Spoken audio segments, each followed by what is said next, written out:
Automotive journalist joining us right now. Weather's getting better. Beautiful. Got a plan for the road trips. Tell us about, you got a sweet ride back here. Yeah, isn't this nice? This is a 2011 BMW 335 IS Cabriolet. Oh, it's fired up. Yeah, 300 horsepower, beautiful car. And you know what? We're here to talk about a study that recently came out by Kijiji. They had it done by Leger, and they noticed that an interesting stat. 1 in 4 people don't love, make that 3 out of 4 people don't love the car that they currently have.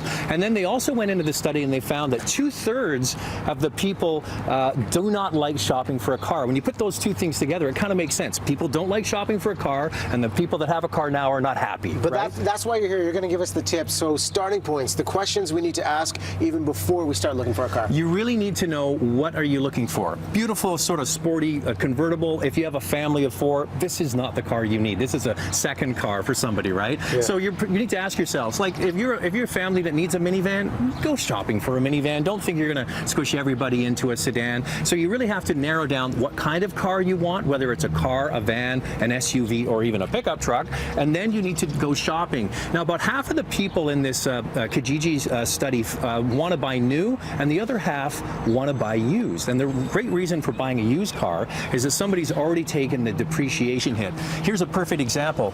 This BMW, for example, brand new, would be a small fortune, but because it's now 3 years old, you get it at a reduced price. And the study went on to find, the Kijiji study found that, most people would rather buy a used premium car rather than a base model brand new car. You think about it, you're going to get all of the features and amenities of a premium car, but for a lot less than buying a brand new. So when, if I'm going out and I'm buying the car, what's the information I need to specifically look for from the seller?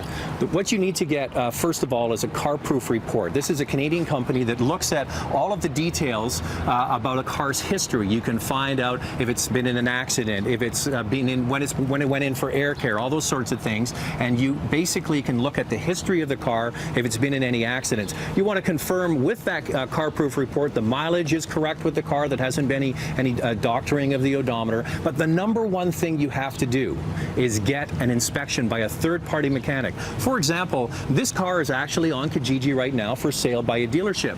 But if you went to test drive it and it fits your needs, then you need to go and get it inspected by another mechanic, not their mechanic, and get a history of where the car is and if it needs new brakes or if it's got excessive wear on the tires, those sorts of things. So an inspection is absolutely vital for any used product. Okay, inspection from the outside source, of course, our own personal inspection. If we're going to test drive the ride, what are the key things we're looking for when we're going for that ride? Now, you need to test drive the car in the environment that, okay, so you live in the city, for example, and you're always stuck in city traffic, that's where you need to drive it. If, for example, you live in the suburbs and you do a lot of commuting on the highway, you need to drive it in that environment, see if it fits your needs and what you're really trying to accomplish.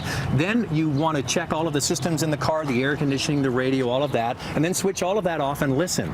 Is the car making unusual noises? Is it pulling to one side or the other? Is the engine powerful? And you really want to try starting the car up when it's cold, because when a car is cold, it kind of shows all its warts, right? If there's making a noise from the engine or something's not working properly, when a car warms up, it can mask some of those things, so try and start it when it's cold. Okay, and final and most important question, how much does it cost to have Zack Spencer come with you to the dealership to get the best price? That's top dollar right there. That's top dollar.